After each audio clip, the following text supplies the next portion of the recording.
اهلا بيكم في وصفة جديدة من اطباق ووصفات مع دودو. لو عايزة تعملي حاجة سريعة وما تاخدش وقت بدون اي تكاليف، باي خضار يكون في التلاجة، من غير ولا لحمة ولا فراخ ولا بيض، هنعمل مع بعض بيتزا الجلاش باسهل طريقة، وشكلها حلو وطعمها حلو كمان صيامي. اول حاجة هنبدأ مع بعض كده بالحشوة اللي احنا هنشتغل بيها. في حلة كده على النار فيها معلقة زيت، وهنزل فيها ببصلتين مقطعاهم شرايح بالشكل ده، وهبدأ اقلبهم تقلبتين كده لحد ما يصفروا بالشكل ده. وبعد كده عندي جزرة مبشورة، هنزل على البصل عشان يتبلوا معايا. وبعد كده مقطعة طماطميتين، هنزل برضو قطعي بالشكل اللي انت حباه وبأي حاجة عندك.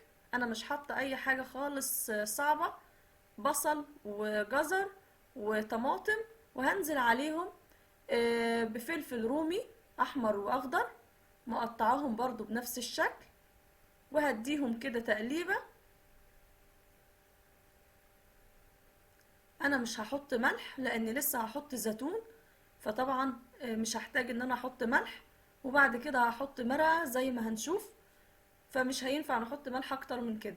بعد كده طفيت عليها وحطيت زيتون اسود واخضر، المتوفر عندك حطيه، واديت كده تقليبة. انا رفعتهم خلاص من على النار. دي كده الحشوة بتاعتنا. بعد ما حضرناها هنركنها على جنب تبرد شوية، وبعد كده هدهن الصينية. ودي لفة جلاش،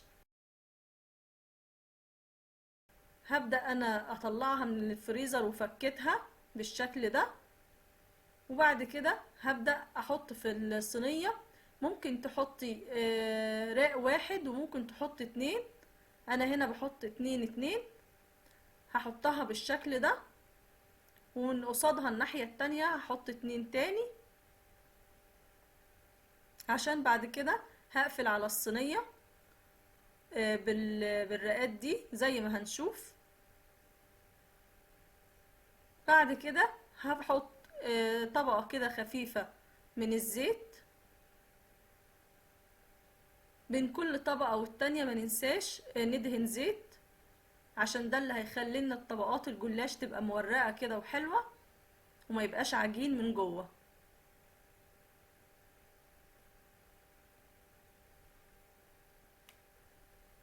باخد طبقتين تاني وابدأ ان انا احط بالشكل ده في النص،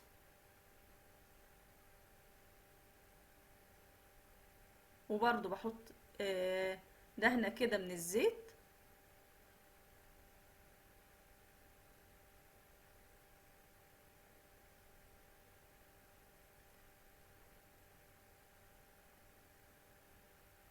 هاخد بقى طبقتين تاني واحطهم من الجنب التاني، بحيث تكون عندي الصينية من كل الجهات كده فيها الجلاش، ورق الجلاش يكون نازل من جنب الصينية بالشكل ده زي ما انتوا شايفين كده. وبعد كده هبدأ برضو احط زيت تاني، ضروري بين كل طبقة والتانية بدهن بسمنة او زيت.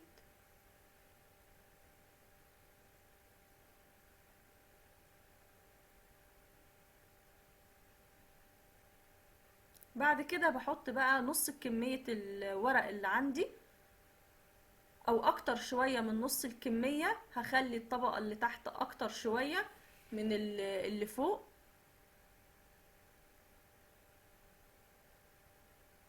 وبعد كده هنزل بجزء من الخلطة اللي عندي، الحشوة اللي عملناها.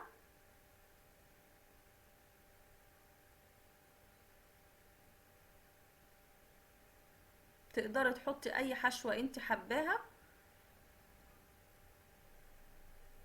بعد كده هبدأ احط نص ورق الجلاش اللي عندي بنفس الطريقة كده. بحط كده في قلب الصينية كل الطبقات، وبينهم طبعا لازم احط مادة دهنية.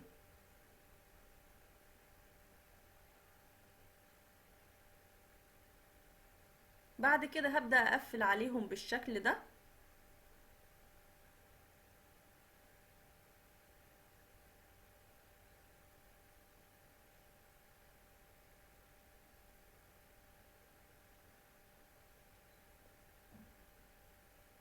وانا مخلية طبقتين احطها من فوق كده.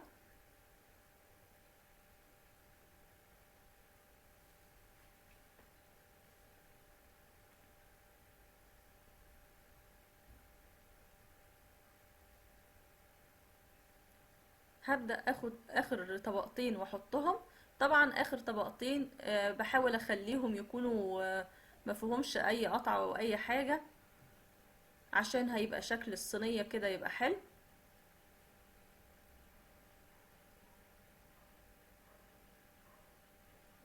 وهبدأ بعد كده ان انا اقفل جوانب الصينية بالشكل ده،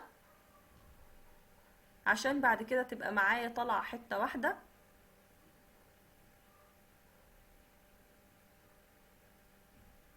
هجيب معلقة او اي حاجة وابدأ ان انا اساوي بيها عشان تاخد شكل مظبوط.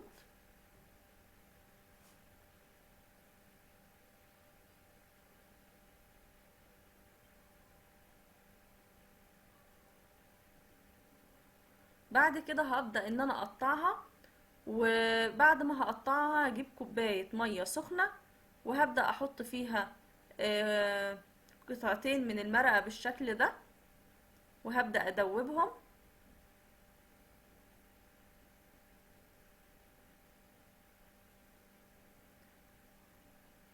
عشان كده انا ما حطيتش ملح في الحشوة بتاعتي، لان المرقة بتبقى فيها كل حاجة.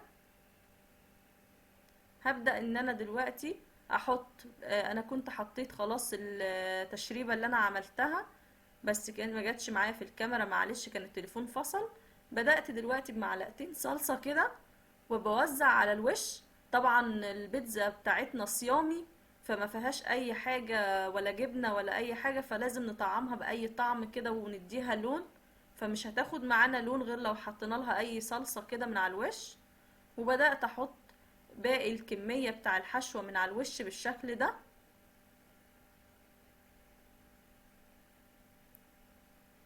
هبدأ اوزعها كده.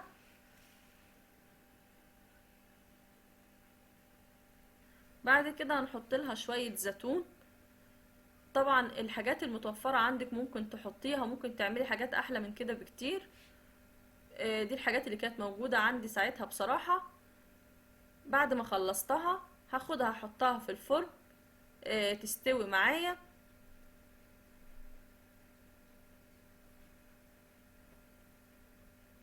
شايفين شكلها حلو وطعمها كمان حلو قوي.